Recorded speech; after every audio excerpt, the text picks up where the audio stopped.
L'aumento esponenziale del numero di focolai di lingua blu, che a ieri erano 585 e 337 dei quali nel Nuorese, preoccupa le associazioni agricole che chiedono con insistenza alla Regione di superare le polemiche sul mancato avvio della campagna vaccinale e procedere con interventi che frenino l'epidemia.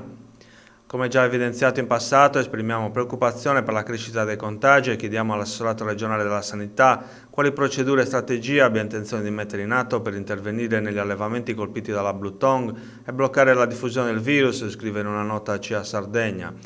I ritardi nelle vaccinazioni sono il risultato di diverse concause, contro le quali sono necessari interventi immediati, scrive l'Associazione Agricola. Il sistema di rilevamento e di verifica improntato sull'utilizzo dei capi sentinella deve essere continuamente monitorato e verificato nella sua efficienza e funzionalità da parte delle istituzioni preposte, prosegue CIA Sardegna.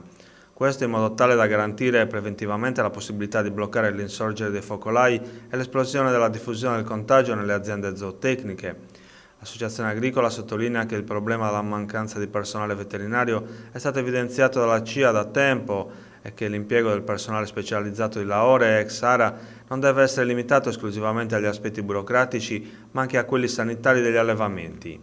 CIA Sardegna, conclude la nota, chiede alle istituzioni regionali di programmare nell'immediato lo stanziamento di tutte le risorse economiche necessarie al rimborso di tutti i danni subiti a causa di responsabilità non proprie dagli allevatori.